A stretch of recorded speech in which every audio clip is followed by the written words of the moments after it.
আপনি আপনার একটা সুবিধার জন্য, আপনি আপনার ক্ষমতার জন্য, আপনি আপনার মাফিয়া রাজত্বের জন্য একটা মানুষকে মেরে ফেলবেন। হাসিনা নিজের বাবা যখন মারা গিয়েছিল, বঙ্গবন্ধু যখন এই দেশে মারা গিয়েছিল, এতগুলো মানুষ হয়েছিল। আর সমুদ্র আমার সম্পদ, এই কথাটা হাদি বলাতে হাদির অপরাধ। মানে হাদি দালালি করতে পারে নাই, এটাই হাদির অপরাধ। হাদির কণ্ঠটা ছিল দালালিবিহীন। হাদি দিনের বেলায় আমুলিক হারাম, রাতের বেলায় আমুলিক হারাম করে নাই ভাই।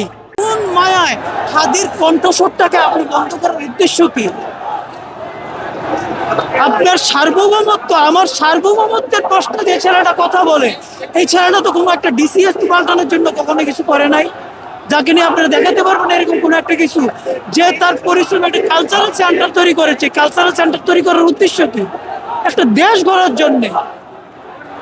আপনি আপনার একটা সুবিধার জন্যে, আপনি আপনার ক্ষমতার জন্যে, আপনি আপনার মাফিয়া রাজত্বের জন্য একটা মানুষকে মেরে ফেলবেন। আজকে এই এতগুলো মানুষ, হাসিনা নিজের বাবা যখন মারা গিয়েছিল, বঙ্গবন্ধু যখন এই দেশে মারা গিয়েছিল, এতগুলো মানুষ হয়েছিল। এটা মানুষের একটা বিবেক, একটা কনসার্ন কাজ করে না?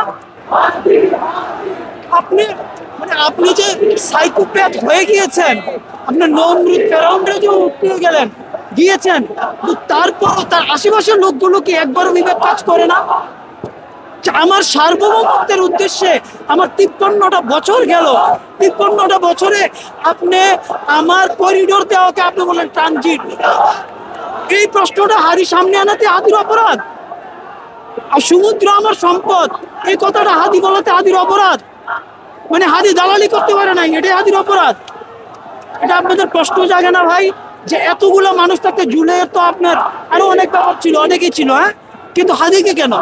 কারণ হাদির কণ্ঠটা ছিল দালালিবিহীন। হাদি দিনের বেলায় আমুলিক হারাম, রাতের বেলায় আমুলিক হারাম করে নাই ভাই। আপনারা এই জুলাই হাদি পাবেন না। আর এই বাংলাদেশে আগামী 100 বছরেও আল্লাহ যদি না দেয় একজন হাদি আর পাবেন না আপনারা ভাই। একটা ডিজিএ পাই, হ্যাঁ, আজকে আপনি একটা পুলিশের গায়ে একটা টাচ করেন, একটা পুলিশের একটা মোবাইল নেন, শুধু দেখেন, একটা আর্মির একজন অফিসার একটা মোবাইল নেন, বা একটা আর্মির কোনো বউকে আপনি উদ্দেশ্য করে কোনো খারাপ কিছু বলেন, তাকে 30 হাত গর্তের নিচে গেলে বের করে আনা যায়। তাইলে একটা খুনই আপনারা নিজেই শুনেছেন, এতবার এক্সচেঞ্জ করে সে গিয়েছে, এটা ডিজিএফআই করতে পারতো না?